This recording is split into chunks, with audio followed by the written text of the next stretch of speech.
अस्सलाम वालेकुम नाज़रीन, प्रोग्राम आवाज़ के साथ मैं हूं अली हैदर। नाज़रीन, अगले जो जुमले में अदा करने जा रहा हूं ये इंतहाई गौर तलब है।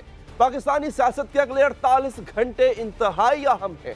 मुस्लिम लीग नून पीपल्स पार्टी का मुस्तकबिल क्या होगा वो भी पता चल जाएगा और ये दोनों जमातें कल क्या लाहे अमल अपनाएंगी ये भी जाहिर हो जाएगा। अगले 48 घंटों में मामलात वाज़े हो जाएंगे। नून लीग क्या करती है अगले 24 घंटों में यह भी मालूम हो जाएगा और पीपल्स पार्टी क्या लाएअमल इख्तियार करती है, क्या प्लान लेकर आती है, यह भी अगले 48 घंटों में हमारे सामने आ जाएगा। नाज़रीन, कल नवाज शरीफ साहब की तिब्बी बुनियादों पर जमानत की दरख्वास्त पर सुप्रीम कोर्ट में समाअत होगी। अहम बात यहां पर यह है कि इस्लामाबाद हाई कोर्ट इसी दरख्वास्त को पहले मुस्तरद कर चुकी है। तो कल क्या नैब चीफ जस्टिस आसिफ सईद खोसा की सरबराही में 3 रुकनी बेंच नवाज शरीफ साहब को जमानत देगा या फिर नवाज शरीफ अगले कई साल, जी हां, अगले कई साल में गुजारेंगे? जमानत होना या ना होना मुस्लिम लीग नून और नवाज शरीफ के मुस्तकबिल के लिए इंतहाई अहम है। नाज़रीन, याद रहे नवाज शरीफ इस वक्त अल अजीजिया रेफरेंस केस में 7 साल की सजा काट रहे हैं। इन्हें 24 दिसंबर 2018 को अल अजीजिया केस में 7 साल कैद और $2.5 मिलियन जुर्माने की सजा दी गई थी। दूसरी जानिब इमरान खान अपने मौक़िफ़ से पीछे नहीं हटे, वो आज भी उस पर कायम है। बाजोड़ गए, वहां पर खिताब किया। इमरान खान ने अपने मौक़िफ़ को दोहराया कि मुल्क लूटने वालों से हम मफाहमत नहीं करेंगे। क्या कहा, एक दफा सुन लें आप। जो पैसा इस मुल्क में लोगों को गुर्बत से निकालने पे खर्च होना था, वो पैसा चोरी मनी लॉन्ड्रिंग करके मुल्क से जो बाहर लेके गए हैं, उनसे किसी किस्म की ना मफाहमत, ना कॉम्प्रोमाइज, ना डील होगी। किसी किस्म की डील नहीं होगी। जहां इमरान खान साहब किसी भी एनआरओ की ये डील की तरदीद कर रहे हैं, वह हुकूमती वुज़रा मियां नवाज शरीफ को नैब से प्ली बार्गेन का मशवरा दे रहे हैं। फवाद और चौधरी फैसल वाडा साहब ने, फवाद चौधरी साहब ने क्या कहा था, जरा वो सुन लें आप। मैंने तो ये भी कहा है कि प्ली बार्गेन की ऑप्शन आपके पास मौजूद है। अगर आप समझते हैं कि आपने लाजमन बाहर जाना है और आपकी सेहत ख़राब है तो आप प्ली बार्गेन में अप्लाई करें और नैब जो है वो उसकी कंसिडरेशन करें। नाज़रीन, अगले 48 घंटों में न सिर्फ नवाज शरीफ की मुश्किलात में इजाफा हो सकता है बल्कि पीपल्स पार्टी की आला क़यादत भी मुश्किलात के शिकंजे में आ सकती है। इस वक्त पीपल्स पार्टी की क़यादत को जाली बैंक अकाउंट्स और पाक लेन स्टेट के मुकदमात का सामना है। आज नाज़रीन, रावलपिंडी की एहतसाब अदालत ने जाली बैंक अकाउंट्स केस दायर करदा रेफरेंस पर एतराज़ लगाकर इसे वापस कर दिया, लेकिन ये एतराज़ खत्म होने के बाद ये रेफरेंस दोबारा दायर हो जाएगा और आसिफ जरदारी और फरियाल तालपुर को रावलपिंडी की अदालत में पेश होना पड़ेगा। ये बड़ा अहम है। वो कहते हैं कि सिंध के केसेस को आप पंजाब क्यों लेकर जा रहे हैं, असल एतराज़ ही उनका यही है। दूसरी जानिब नाज़रीन, पाक लेन स्टेट केस में भी नैब रावलपिंडी ने आसिफ जरदारी और बिलावल भुट्टो जरदारी को तलब कर रखा है। आसिफ जरदारी जो कभी पंजाब से गिरफ्तारी की ख्वाहिश रखते थे लेकिन केस को पंजाने पर एतराज करते दिखाई देते हैं। क्या कहा था एक वक्त में आसिफ जरदारी साहब ने, जरा वो सुने आप। अब आसिफ जरदारी पुरअतमाद है कि अगर इन्हें पंजाब से गिरफ्तार किया गया तो वो मकबूल होंगे, लेकिन खुर्शीद शाह और बिलावल गिरफ्तारी की सूरत में एहतजाज का इंदिया दे रहे हैं। ऐसा लगता है कि इस मुल्क में कोई जमहूरियत नहीं है। जिसको चाहो पकड़ो, जिसको चाहो जेल में डालो और बाद में पूछा जाएगा। मैं तैयार हूँ, मैं खुद तैयार हूँ सड़कों पे निकलने के लिए, लॉन्ग मार्च करने के लिए और जिद्दोजहद करने के लिए। हम ये सारे ऑप्शंस पाकिस्तान पीपल्स पार्टी रखती है। तो अगले 48 घंटों में हुकूमत और अपोजिशन की क्या हिकमत अमली होगी, इस पर बात करेंगे। हमें ज्वाइन किया है नून लीग के रहनुमा मोहसिन शाहनवाज रांझा साहब ने और सदाकत अब्बासी साहब पाकिस्तान तहरीक इंसाफ के रहनुमा ने। रांझा साहब, दोनों सिनारियोस डिस्कस करते हैं। डेफिनेटली आप उनकी पार्टी के रुकन हैं, उनके सपोर्टर्स भी यही दुआ कर रहे होंगे मियां साहब को कल तिब्बी बुनियादों पर बेल मिल जाए। दोनों केसेस में अगर नहीं मिलती तब मियां साहब इसी तरह से खामोशी से अपनी सजा काटेंगे, सियासत से किनारा कशी कर लेंगे क्या? और अगर मिल जाती है तो उसके बाद आपने क्या सियासी ऑप्शंस सोचे हुए हैं? सबसे पहले बाहर जाके इलाज करवाया जाएगा, उसको तरजीह दी जाएगी, या फिर मुल्क में रह के अपनी सियासत को मजीद आगे बढ़ाया जाएगा? देखिए अली साहब, पहली दो सूरत हाल हैं जो आपने जिनका जिक्र आपने किया है। देखिए, पहली बात यह है कि जो अदालत का जो फैसला है उसके ऊपर अमल दरामद हमें करना पड़ेगा कि हम पाकिस्तान की अदालतों का एहतराम करते हैं और अदालतों के फैसलों पे अमल करना हमारा फ़र्ज़ है। और हम इन अदालतों के क़याम के लिए पाकिस्तान मुस्लिम लीग नून ने एक बहुत बड़ा किरदार भी अदा किया है कि पाकिस्तान में अदलिया बहाली के हवाले से। तो हम ये समझते हैं कि इन अदालतों का जो भी फैसला होगा, कल फैसला तो नहीं होगा लेकिन कुछ दिनों में शायद फैसला आए जी। कल मामला ना निपटाया जा सकेगा, शायद 1-2 तारीखें पड़े, लेकिन जो भी फैसला आएगा हम उस फैसले को कबूल करेंगे और हम सुप्रीम कोर्ट के जजेस से ये तवक्को करते हैं कि वो बिल्कुल आइन और कानून के मुताबिक एक फैसला करेंगे। राजा साहब खुद भी वकील हैं। दूसरी बात है, सवाल है सियासी, समझते हैं अगर जो भी फैसला आता है, आपने कहा उसको कबूल तो करेंगे, लेकिन chief justice, honourable chief justice Asif Saeed Khosa साहब वही हैं जो कि इससे पहले पनामा बेंच का भी हिस्सा थे, तो क्या मुमकिन है कि आप उनकी मौजूदगी का एतराज भी करें आपके फैसले में? देखिए, मैं अभी जो लीगल टीम है इस हवाले से मेरी उनसे भी कोई गुफ्तगू नहीं हुई कि उन्होंने क्या हिकमत अमली कल की कार्रवाई के लिए अपनाई है, और ये अब अदालत में ही कल पता चलेगा कि उनकी क्या हिकमत अमली है। लेकिन क्या कानूनी गुंजाइश मौजूद है राजा साहब? लेकिन मैं आपको एक बात बताता चलूं कि जहां पर अदालती फैसले जो हैं, देखें पाकिस्तान की सियासत की रवायत है कि अदालती फैसलों से, ठीक है कानूनी उसके इम्प्लीकेशंस होते हैं, लेकिन उससे किसी सियासतदान की सियासत नहीं खत्म होती। ये सियासत का सिलसिला ये चलता रहता है। तो अगर हम उस तरीके से इसको आगे लेके चलेंगे, जो भी फैसला होगा उससे पाकिस्तान मुस्लिम लीग नून की जो सियासत है वो खत्म नहीं होगी। पाकिस्तान मुस्लिम लीग नून एक जमहूरी जमात है, सूरत में राजा साहब मियां साहब की पहली तरजीह तो इलाज करवाना होगी ना? देखिए, बिल्कुल यकीनी तौर पे बेल मिल जाने, और बेल एप्लीकेशन जिन ग्राउंड्स पे हम मूव कर रहे हैं वो है भी ये, और जो अर्जेंसी इन्वॉल्व है कि नवाज शरीफ साहब की जो सिचुएशन है, पाकिस्तान में जो कार्डियोलॉजिस्ट मौजूद हैं वो इस वक्त नहीं रिस्क लेना चाह रहे कि क्योंकि मियां नवाज शरीफ साहब के किडनीज के भी इश्यूज हैं साथ में, कि उसमें जब आपकी वो एंजियोप्लास्टी का जो प्रोसेस होता है, वो जो आपकी बॉडी में, because I am not a doctor, मुझे टर्म्स नहीं सही पता, लेकिन वो उस प्रोसेस के बीच में आपकी किडनीज के ऊपर भी इफेक्ट आ सकता है। और वो डॉक्टर जिसको तजुर्बा है मियां नवाज शरीफ साहब के ऑपरेशन करने का, उनके मियां नवाज साहब पेशेंट रहे, वही डॉक्टर वही बेहतर कर सकेगा, जिसके पास मियां साहब की इलाज की हिस्ट्री मौजूद है। बिल्कुल ठीक है अब्बासी साहब। सर बिल्कुल जी, यहाँ तो दो ऑप्शंस हैं, बिल्कुल यहाँ तो नून लीग के पास या मियां साहब के पास दो ऑप्शंस हैं, बेल मिलेगी या नहीं मिलेगी उसका फैसला वो बाद में करेंगे, करना क्या है। तीसरा ऑप्शन अब्बासी साहब आप दे रहे हैं, आपकी गवर्नमेंट इससे पहले वाडा साहब कह चुके हैं और अब जो है वो फवाद चौधरी साहब ने कहा कि प्ली बार्गेन कर ले और चले जाए। जरा इस ऑप्शन की वजाहत करते हैं। दूसरा ये तो नैब का काम है, अगेन अगर आप इसमें पोक करेंगे, आप इसमें मदाखलत करेंगे तो फिर यही हर्फ आएगा, फिर यही एतराज आएगा कि नैब को आप असरअंदाज करने की कोशिश कर रहे हैं।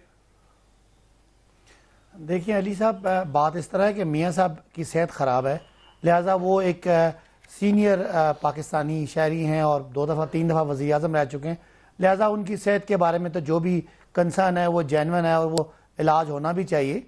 लेकिन एक बात हैरत की है कि उनको दिल का मामला है और इतने अरसे से वो बीमार हैं, और वो सारा कुछ कहने के बावजूद वो पता नहीं दिल का मामले में वो जेल में रहने को तरजीह दे रहे हैं। हालांकि उनको तमाम पाकिस्तान के अस्पतालों की ऑफर है, लेकिन इसके बावजूद वो दिल की बीमारी के बावजूद वो जेल में रहना चाहते हैं। आपको फयाजुल हसन चौहान साहब के जुमले याद हैं, आपको फवाद चौधरी साहब के, शेख रशीद साहब के जुमले याद हैं, वो कहते हैं वो तज़हीक करते हैं, मेरी इज्जत जो है उसको तार तार कर दिया, मैं इलाज क्यों करवाऊं।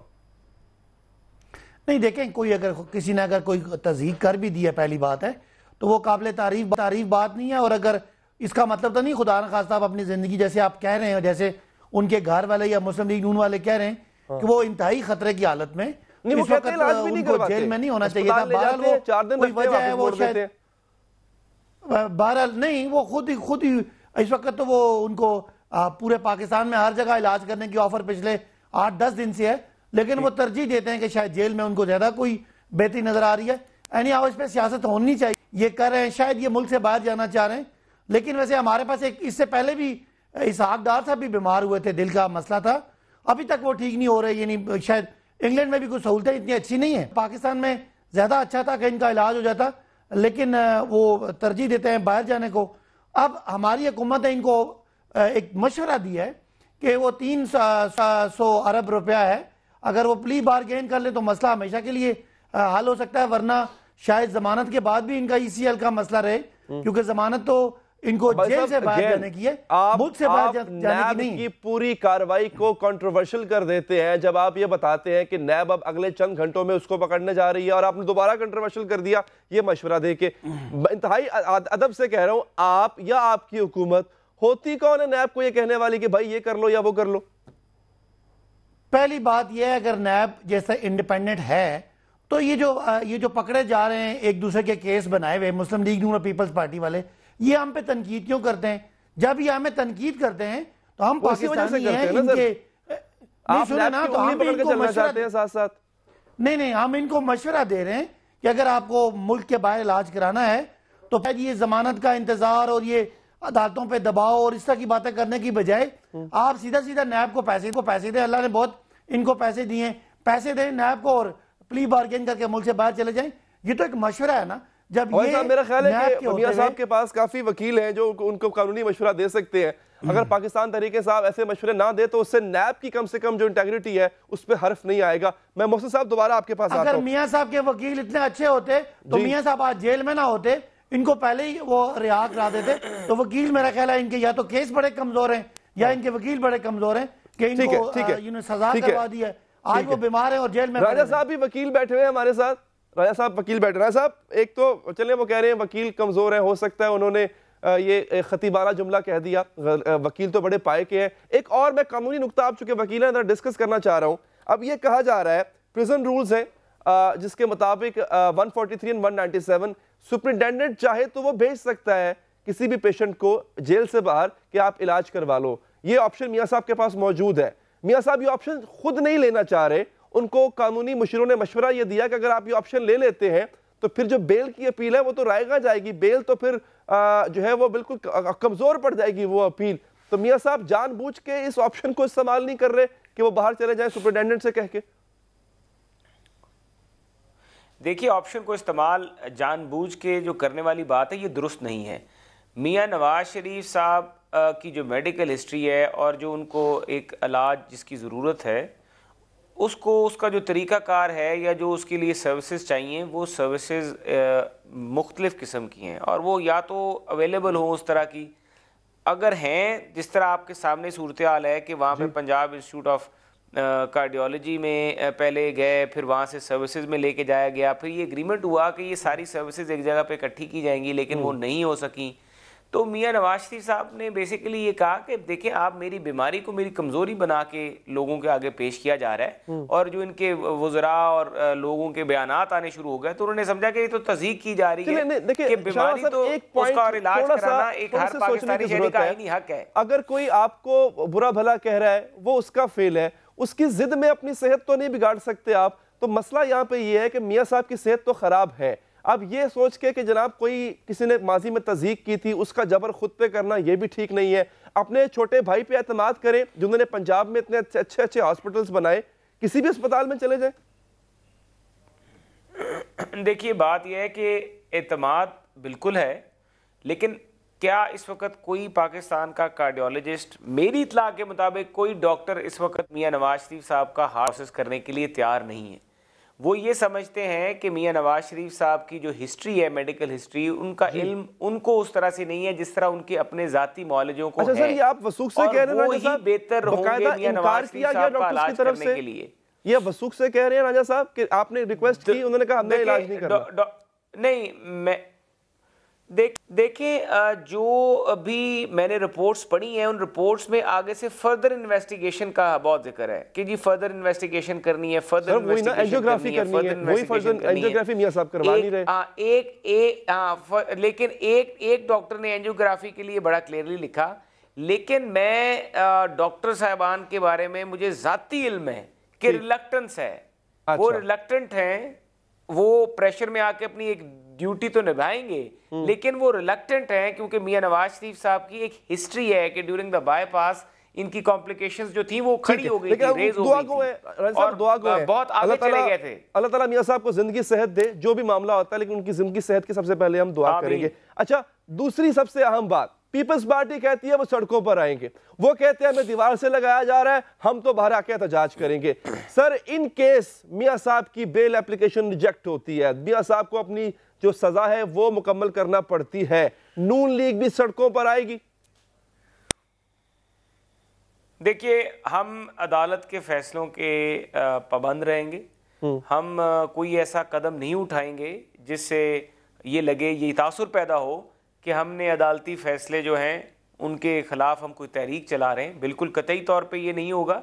हमारे पास जो हमारी कानूनी रेमेडीज़ हैं, हमारी अपील्स पेंडिंग हैं, बेल एप्लीकेशन फाइनलिटी नहीं है, हमारी अपील पेंडिंग है नीचे इस हाई कोर्ट के बीच में, हम उसको परसू करेंगे। हमारे पास फोरम मौजूद है, हम अपनी लीगल कानूनी जंग कानूनी तरीके से लड़ेंगे। लेकिन जहां पे हमें हुकूमत की हाई हैंडेडनेस नजर आएगी, हमें नैब की हाई हैंडेडनेस नजर आएगी, उसके खिलाफ हम यकीनी तौर पर। मैं इसी नुक्ते पे आना चाहता राजा साहब कि आप समझते हैं कि इस फैसले के पीछे, इस सजा के पीछे अदालत इंडिपेंडेंट जो भी फैसला होगा आप कबूल करेंगे, क्योंकि एहतजाज अगर आप करते हैं तो वो अदालत के खिलाफ होगा जो आप नहीं करना चाहेंगे। इससे कबल आप ये फरमाते रहे कि ये सब कुछ तहरीक इंसाफ की ईमा पर हो रहा है, यानी ये नैरेटिव तो मुझे फेड होता नजर आ रहा है। देखिए, दो चीजें हैं, प्रोसिक्यूशन जो है और जो नैब की इन्वेस्टिगेशन है वो अंडर इन्फ्लुएंस आ जाती है। और उसका सबसे बड़ा सबूत आपके सामने इस्लामाबाद लाहौर हाई कोर्ट के आप फैसले उठा के देख लें, जिसमें उन्होंने नैब की कारकर्दगी के ऊपर रिमार्क्स जो जज साहिबान ने दिए, वहां से पता लगता है कि नैब के पास कोई सबूत नहीं था शहबाज शरीफ साहब के पास। तो उनको, मैं समझता हूँ शहबाज शरीफ को नैब ने हब्से बेजा में रखा। जितने दिन बगैर सबूत के रिमांड पूरा कराया गया, धक्के दिए गए, एक जगह से दूसरी जगह घसीटा गया, ये सारा का सारा नैब की हाई हैंडेडनेस थी, जो कि साबित हुई अदालती फैसलों में कि तीनों के तीनों रेफरेंसेस में साफ पानी, आशियाना, रमजान, शुगर मिल, हर जगह से वो बरीउल जिम्मा ठहराए गए, कोई सबूत नहीं मिले। तो इसलिए हम ये कहते हैं कि जो प्रोसिक्यूशन का अमल है, जो इन्वेस्टिगेशन है। अब्बासी साहब, इस नुक्ते को देखते हुए नून लीग भी ये चाहती है कि नैब लॉज अमेंड हो, पीपल्स पार्टी भी चाहती है नैब लॉज अमेंड हो, लेकिन दोनों इस वक्त पोजीशन ऑफ स्ट्रेंथ में नहीं है। दोनों इस वक्त जो है वो अपने अपने केसेस की इन्वेस्टिगेशन भुगत रहे हैं या अदालत में मुकदमा चल रहे हैं। पीटीआई क्या ऐसी किसी मूव को सपोर्ट करेगी जहां नैब के लॉ में तब्दीली की कोशिश की जाए? देखिए, पीटीआई किसी भी पर्सन स्पेसिफिक कानून के हक में नहीं है, किसी पर्सन स्पेसिफिक कानून के हक में नहीं है किसी को सजा देने के लिए। जैसे ये नून वाले मोहतरमा बेनजीर भुट्टो को सजा देने के लिए कानून भी बनाते थे और जजेस को फोन भी करते थे। लेकिन साथ साथ ये है कि हम कभी भी, हम जरूर चाहेंगे कि लॉ अमेंड हो, लॉ में जितने सुकम हैं और जो कानूनदान समझते हैं, जो पॉलिटिशियन समझते हैं, वो निकालें और वो कानून वो ठीक हो। लेकिन एक बात तो तय है कि पिछले खासकर 10 सालों में मुल्क को बहुत बेदर्दी से लूटा गया और उसका कोई ना कोई मुजरिम है। वो मुजरिम सामने क्यों नहीं आ रहे, वो मुजरिम पकड़े क्यों नहीं जा रहे, वो मुजरिम क्यों बच जाते हैं? वो क्या नैब का तरीका है कि बड़े बड़े हम केस सुनते हैं लेकिन वो लोग अब्बासी साहब, अब चूंकि अगले 48 घंटे बहुत, जरदारी साहब के लिए भी और मियां साहब के लिए अगले 24 घंटे बहुत अहम है। देखना ये होगा कि जो भी फैसला आता है इन दोनों सियासी जमातों की सियासी हिकमत अमली क्या होगी, क्योंकि उसके मुल्क पर असरात पड़ेंगे। यहाँ पर हम लेंगे वक्फा, वक्फे के बाद हाजिर होंगे तो आपको बताएंगे कि पाकिस्तान में पीएसएल की जो कामयाबी है उसका सहरा किसके सर जाता है। पाकिस्तान में रौनकें एक दफा फिर लौट आई हैं। ये जीत सिर्फ किसी एक टीम की नहीं हुई, ये जीत पाकिस्तान की हुई है। इस वक्फे के बाद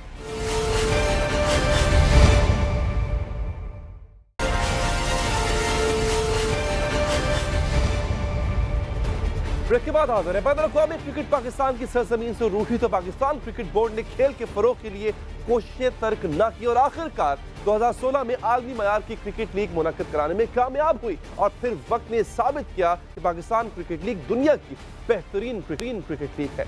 मारूफ ऑस्ट्रेलियाई क्रिकेटर शेन वॉटसन ने कहा कि पाकिस्तान सुपर लीग में बॉलिंग का मयार दूसरी लीग्स की निस्बत बेहतर है। पीएसएल की बदौलत पाकिस्तान ने कई नए खिलाड़ी दरियाफ्त किए। नाज़रीन, फखर जमान, शादाब खान, शाहीन शाह अफरीदी, उस्मान शिनवारी, मोहम्मद नवाज और बहुत सारे खिलाड़ी पीएसएल की ही पैदावार है।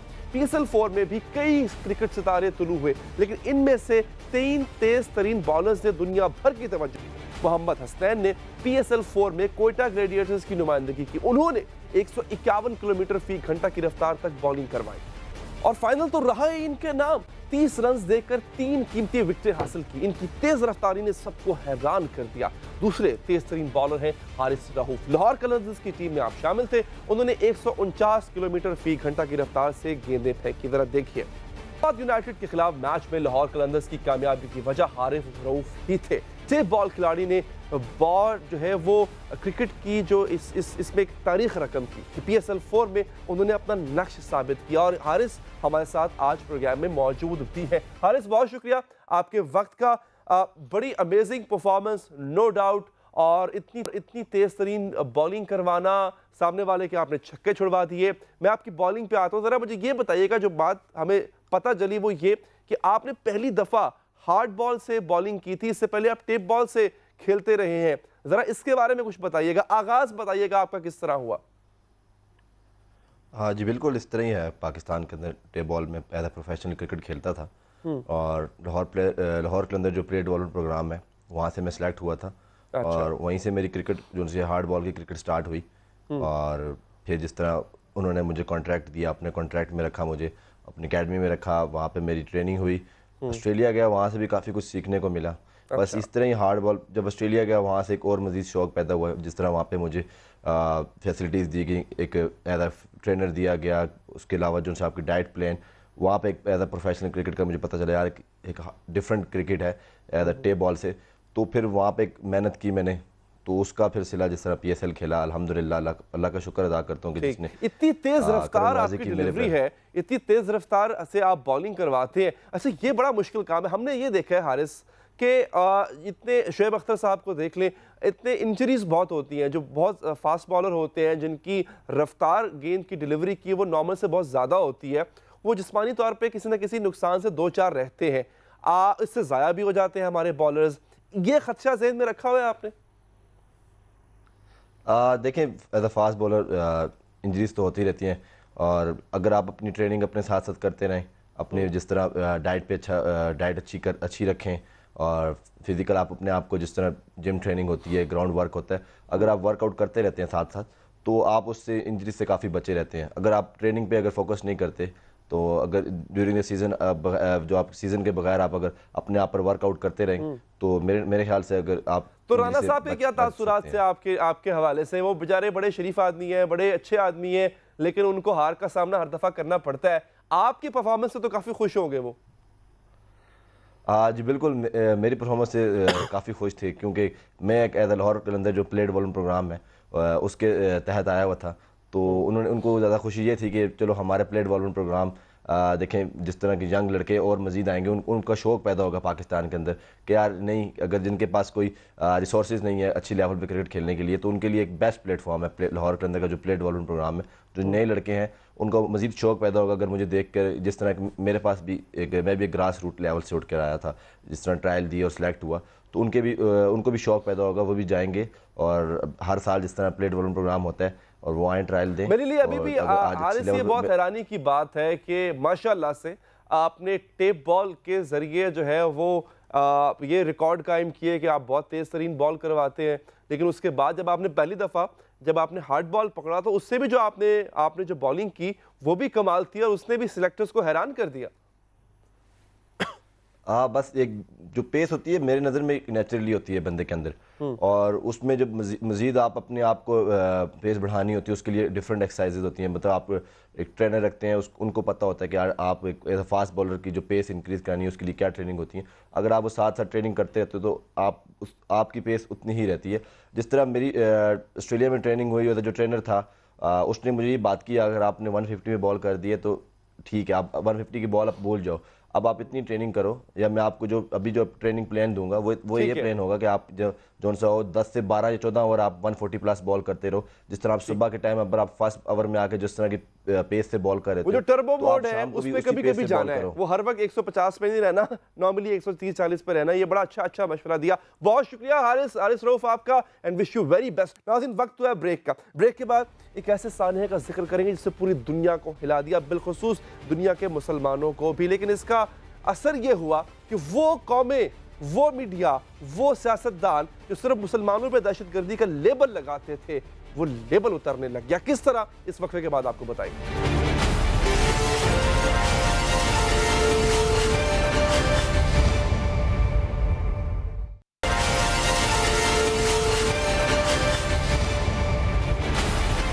ब्रेक के बाद हाजिर नाज़रीन, एक ऐसी चीज मुशाहिदे में आई जो आज से पहले कभी नहीं है। पूरी दुनिया मुसलमानों के साथ हमदर्दी का इजहार कर रही है। ये हमदर्दी ईसाइयों के गिरजाघरों में नजर आ रही है और यहूदियों की इबादतगाहों में भी। यहूदी और ईसाई मुसलमानों के लिए अपने मजहबी मकामात पर दुआएं कर रहे हैं।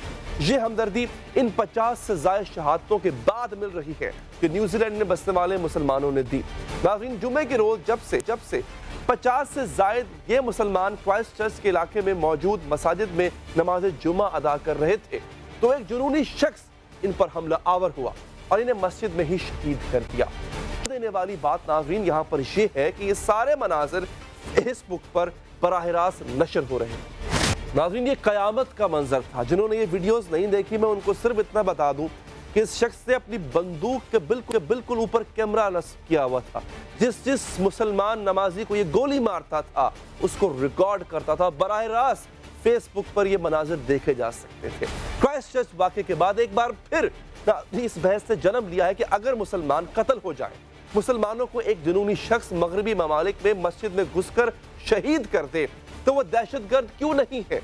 मगरब में कोई भी दहशतगर्दी का वाक़या हो जाए तो चंद लम्हों में इसमें मुसलमानों को शामिल कर दिया जाता है, इन पर दहशतगर्दी का ठप्पा लगा दिया जाता है और इस्लाम को फिर बदनाम किया जाता है। लेकिन जुमे के रोज होने वाले वाक़े ने इन तमाम बातों को गलत साबित किया। ना मुसलमान दहशतगर्द है, ना इस्लाम किसी तरह भी दहशतगर्दी की हिमायत करता है और ना मगरिब में बसने वाले पाकिस्तानी नफरत की हिमायत करते हैं। जुम्मे को होने वाले इस दहशतगर्दी के वाक़े को नाकाम बनाने की कोशिश करने वाले नईम रशीद, ये नाम इस वक्त हर पाकिस्तानी की ज़बान पर है, एक पाकिस्तानी थे। न सिर्फ वो पाकिस्तानी थे, एक सच्चे मुसलमान थे। वो मुसलमान कि जब ये दहशतगर्द मस्जिद में दाखिल हुआ तो इसे खुशामदेद कहा, उनके लबों पे क्या अल्फाज थे वो सुनिए।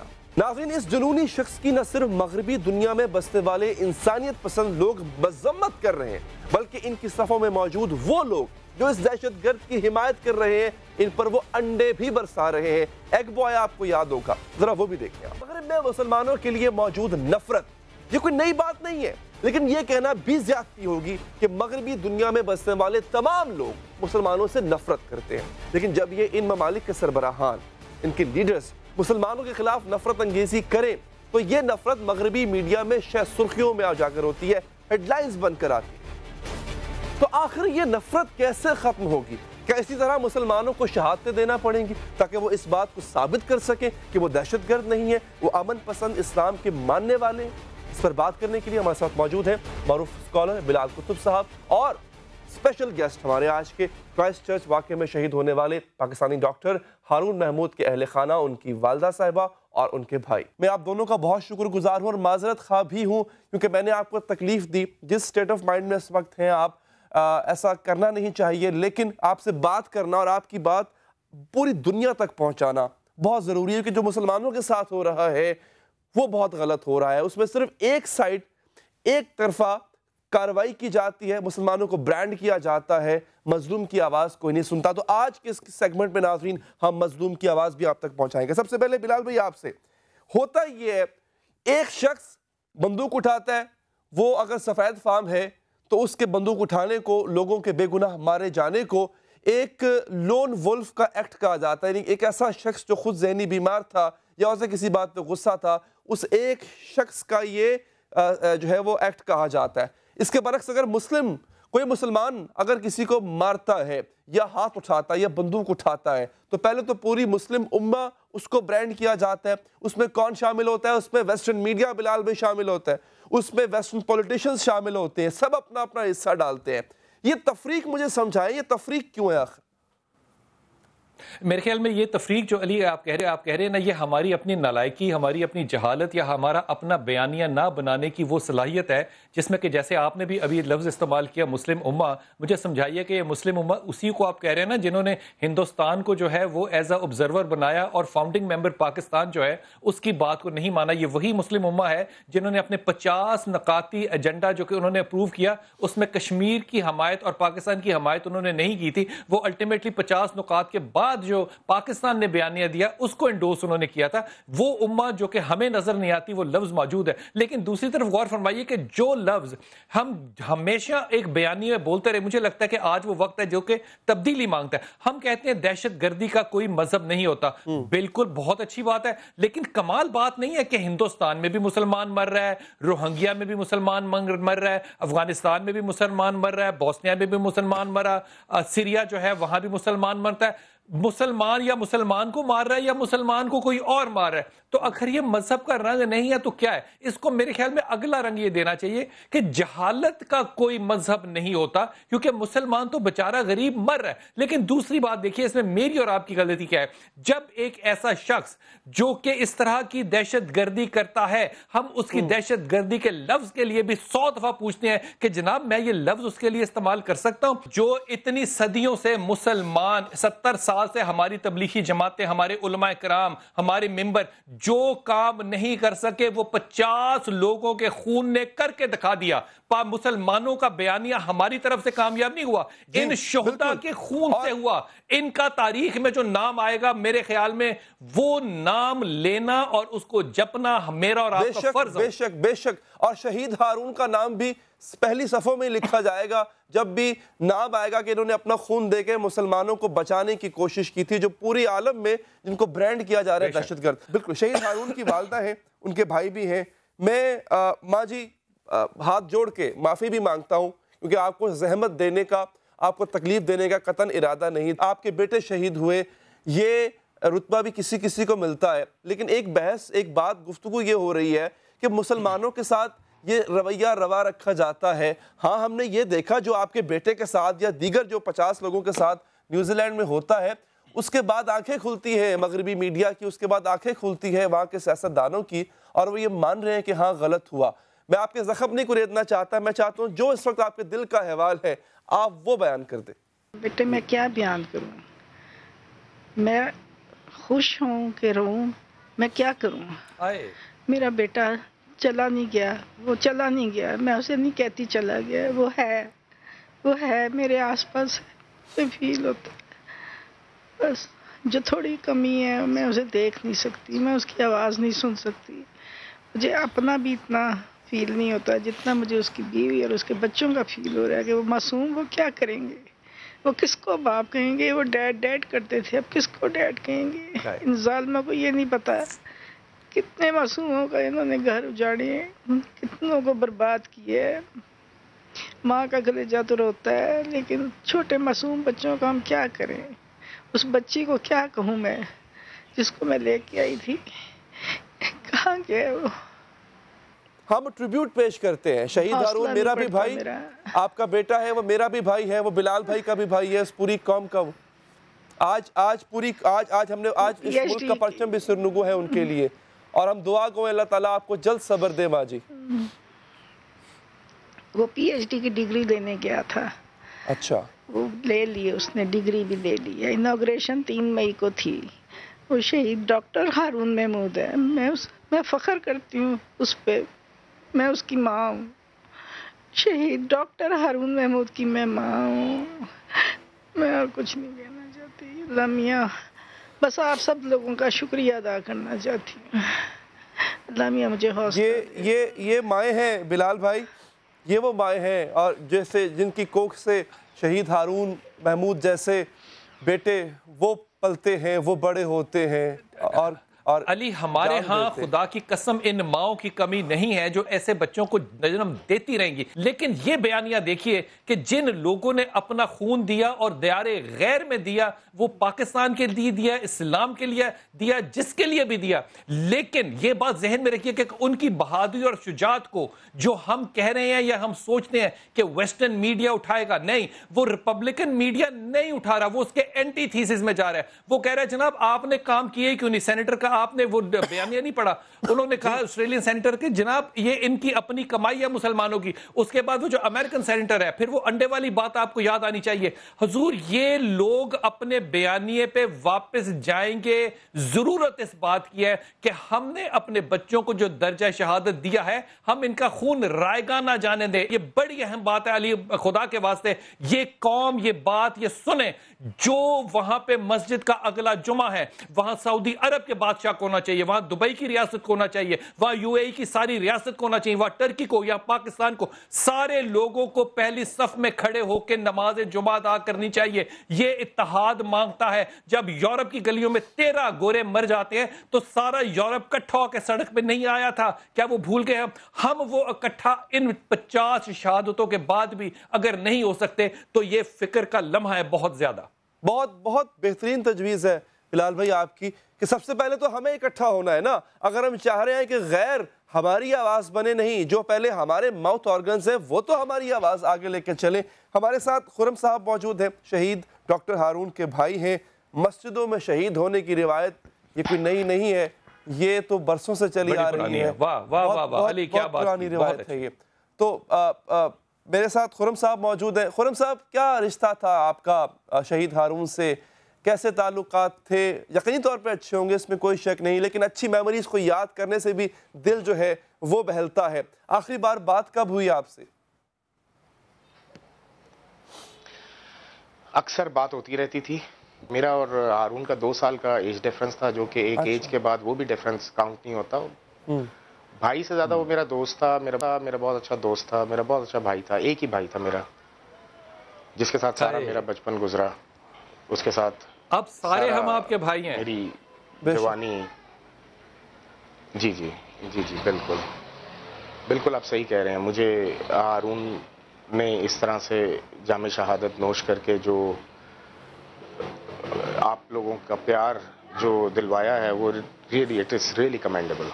आई मीन अल्लाह ताला कभी भी ये वक्त ना लाए खुर्रम भाई के अगर तवज्जो हासिल या प्यार अगर हमारा आपके साथ हमेशा रहे, लेकिन कभी उसके लिए इतनी बड़ी कुर्बानी ना देनी पड़े। पूरी कौम, मैंने एक चीज़ खुद ऑब्जर्व की है इन 2-3 दिनों में कि पूरी कौम नहीं, पूरी दुनिया इसमें हम आज इल्ज़ाम अगर लगा रहे हैं वेस्टर्न मीडिया पर, तो वेस्टर्न मीडिया को अगर हम हटा देते हैं तो दीगर मज़ाहिब के लोग भी वो भी आज इस बात पर अफसुर्दा है कि कितना कितना अंधोनाक वाकया हो गया। ये मासूम तो अल्लाह के हुजूर सजदा रेज़। अली, यहाँ पे जो शर्मिंदगी है हमें किसी से नहीं है, हमें अपने आप से शर्मिंदगी है। उसकी बड़ी बुनियादी वजह 11 यूरोपीय ऐसे ममालिक हैं जिन्होंने प्रोटेस्ट किया है इसके खिलाफ। उन्होंने जो चंदा इकट्ठा किया है वो $40 लाख से ज्यादा है, जिसमें इस्लामी रियासतें कोई शामिल नहीं है। वो सड़कों पर निकल रहे हैं, फूल दे रहे हैं। मुझे कोई एक पाकिस्तान समेत कोई एक इस्लामी मुल्क दिखाइए जहां पे सड़कों पे लोगों ने निकल के मोमबत्ती चलाई हो, उनके लिए फूल रखे हो, उनके लिए कोई मस्जिद बताइए जहां पे दुआया हुआ हो। ये शर्म हमें उनसे नहीं आ रही है। हम तो शहीदों की विरासत हैं, इस पे कोई दो राय नहीं है। ना आइंदा शहादत देने से ये मुसलमान घबराएंगे, लेकिन मामला यह है कि उनके जो वारिसीन तख्तों पे बैठे हुए हैं, जो हाकमीन हैं, जो मिंबरों पे हैं, उनका भी तो कोई किरदार, कोई अखलाक नजर आना चाहिए कि नहीं? ज्यादा गुस्सा तो बिलाल भाई उस गैर मुस्लिम एग बॉय को था। वो कम से कम टीनेजर, वो हमसे ज्यादा शायद गैरतमंद निकला, उसमें ज्यादा अहमियत थी हमसे। उससे अपने गुस्से का बरमला इजहार तो किया, गो कि उसके एक्ट को आप गलत कहें, लेकिन उस पर गुस्सा था। और मेरे पास एक और चीज़ जो मैंने अभी अभी अपडेट पढ़ी, और ये खुर्रम भाई मैं आपकी नज़र करता हूँ, बिलाल भाई आपकी भी और माजी आपकी भी। ये साहब है फरीद अहमद, इनकी वालदा थी हुस्ना अहमद साहिबा।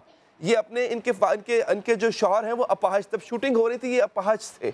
ये औरतों के कॉर्नर में थी, औरतों के सेक्शन में थी। इनको पता चला कि फायरिंग हो रही है, ये अपने अपाहज शौहर को बचाने के लिए भागी। इन्होंने बाकी सबको, मस्जिद में जो बाकी लोग रह गए थे, बाहर निकाला, अकेली रह गई। उस जालिम ने इन पर भी फायर किया, ये वहीं पे दम तोड़ गई। और अभी की अपडेट ये है नाजरीन कि फरीद अहमद साहब ने कहा है कि मैं माफ करता हूं उस कातिल को, वो भी तो इंसान है, मेरी बीवी को उससे मार दिया। मैं पढ़ के हैरान रह गया बिलाल भाई, खुर्रम भाई, बाजी, ये अल्फाज एक मुसलमान के मुंह से निकले हैं कि ये सिर्फ एक मुसलमान के ही हो सकते हैं। ये माफ करने वाली बात बहुत आला है, बहुत आला है, लेकिन खुदा की कसम ये मैं आपको बात हल्फन कह रहा हूं, ये माफ करना रियासतों का काम होता है, लोगों का काम नहीं होता। ये रियासतें अगर ये अपना किरदार अदा नहीं करेंगी तो फिर लोग अगर अपने तौर पे माफ कर सकते हैं तो अपने तौर पे वो बंदूक भी उठा सकते हैं, वो बदला भी ले सकते हैं। बहुत बड़ी बात है। माँ जी, आखिर में मैं आपसे पूछना चाहूंगा, हुकूमत पाकिस्तान का ताउन ठीक रहा? आपसे कोई पैगाम देना चाहेंगी आप उनको? अली भाई, अगर आप अलाउ करें तो जी जी मैं कुछ बोल रहा हूं इसके ऊपर अम्मी की तरफ से। जी मेरे साथ वो कनेक्टेड थे और मैं ये ज़रूर कहना चाहूँगा कि हमारे डिप्टी हाई कमिश्नर साहब मौज़म शाह साहब, जिस दिन 15 मार्च को ये इंसिडेंट हुआ है, वहाँ पे क्राइस्ट चर्च की एयर स्पेस को बंद कर दिया गया था। वो वेलिंगटन में थे, हमारा हाई कमीशन वेलिंगटन में है। वो 8 घंटे का तवील सफ़र तय करके वहाँ पर पहुँचे हैं उसी दिन। उनको टाइम लगा है ज़रूर, बट वो उसी वक्त निकल गए थे वहाँ से। वो पहुँचे हैं वहाँ पर और वो वहाँ पर हम पाकिस्तानियों के ट्रू रिप्रेजेंटेटिव बन के खड़े हुए हैं and he is still standing there. उस बंदे ने आई मस्ट से दैट मैं उनको खराज तहसीन पेश करना चाहता हूँ। मेरे पास अल्फाज नहीं कि मैं उनको शुक्रिया अदा कर सकूँ। ना उस बंदे ने दिन देखा है ना रात देखा है। वो बंदा जिस दिन से ये इंसिडेंट हुआ है, ही इज़ ऑन साइट। हमारे हाई कमिश्नर साहब अब्दुल खालिक साहब वो भी वहाँ पर मौजूद हैं, वो भी बाद में वहाँ पे पहुँच गए थे। मेरे पास अल्फाज नहीं है कि मैं उनका शुक्रिया अदा कर सकूँ। अभी तक हारून की आइडेंटिफिकेशन का प्रोसेस, उसको पाकिस्तान लाने का प्रोसेस, उसकी फैमिली की वहाँ पे देखभाल अभी तक जो हो रही है, इस वक्त you can very well imagine 13 साल का बेटा और 11 साल की बेटी मेंटल ट्रॉमा में किस कंडीशन में होंगे, या उनकी एक बीवी जो जिनके साथ वो अकेले वहाँ पर रह रहे थे, डॉक्टर किरण हारून, वो इस वक्त किस कंडीशन में होंगी। To be very honest with you, since that incident उनकी तबीयत ठीक नहीं है और उनको डॉक्टर्स ने मुसलसल सेडेटिव्स के ऊपर रखा हुआ है ताकि वो अपना कुछ कॉन्शियसनेस रीगेन कर सकें। और इसके साथ साथ यहाँ पर मैं जिस तरह पहले जिक्र किया था, यहाँ पे मिनिस्ट्री ऑफ फॉरेन अफेयर्स के ओहदेदारान हमारे घर यहाँ पर खुद आए हैं, उसी दिन आए हैं जिस दिन हारून का हमें पता चला है, ऑफिशियली कंफर्म हुआ, उसी दिन यहाँ पर आए हैं। उन्होंने भी दिन देखी है ना रात देखी है। मैडम सेक्रेटरी खुद डीजी एशिया पैसिफिक जो हैं, उनका नाम मेरे जहन में से निकल गया, उसके अलावा उनके डायरेक्टर्स यहाँ पर खुद मौजूद हैं। मेरे साथ फ़ोन के ऊपर उनका राब्ता है। उन्होंने मुझे पूरी तरह से हमारी फैमिली को कंसोल किया, दिन हो रात हो जिस वक्त भी हो। अभी भी बल्कि मेरी उनसे रिक्वेस्ट थी, मैंने उनसे बात की है कि हारून का जस्ते खाकी हम यहाँ पर ला रहे हैं। मैंने आज मिनिस्ट्री ऑफ फॉरेन अफेयर्स में बात की, उनको रिक्वेस्ट की है कि 8 दूसरे शोहदा पाकिस्तानी जी प्लस 41 शोहदा जो वहाँ पर थे प्लस हारून फिजिकली यहाँ पर होंगे। इन 49 शोहदा का गायबाना नमाज जनाजा फैसल मॉस्क में और हारून का नमाज जनाजा फैसल मॉस्क में करवाया जाए। मेरी इस सिलसिले में मिनिस्टर ऑफ फॉरेन अफेयर से भी बात हुई है, उन्होंने इस सिलसिले में मुझे भरपूर ताउन का यकीन दिलाया। बिलाल भाई, आखिर में आपकी थॉट्स क्या हैं इस एक जो अपील की है अभी खुरम भाई ने, जरा उस पर भी बात कीजिएगा। देखिए, ये एक भाई की अपील है, ये दर्दमंदाना अपील है और मेरे ख्याल में अगर दिल रखने वाला कोई भी शख्स इसको सुन रहा है, वो पाकिस्तान में हो या न्यूजीलैंड में हो, उसके दिल के अंदर से ये तीर की तरह चीरती हुई जाएगी। मेरे ख्याल में हमारा अगला बयानिया जो मुस्लिम उम्मा की हैसियत से होना चाहिए वो ये कि हमें पाकिस्तान को 30 साल इन लोगों से निपटने का तजर्बा है। आइए हम आपको समझाते हैं कि इन दहशत गर्दों से निपटने का तरीका क्या होता है। बहुत शुक्रिया आपका बिलाल भाई, आपने वक्त निकाला, और सबसे बढ़कर शुक्रिया खुरम साहब आपका, और उससे भी बढ़ के मांझी आपका। मैं अगर ये कहूँ कि आपका गम हम समझ सकते हैं तो ये गलत होगा। ये गम सिर्फ आप समझ सकती हैं क्योंकि आपकी कोख का पाला हुआ आज आप में नहीं है, लेकिन वो शहीद है। शहीद हमेशा जिंदा रहता है, शहीद हमेशा अमर रहता है। दीजिए इजाजत, अल्लाह ने के बाद।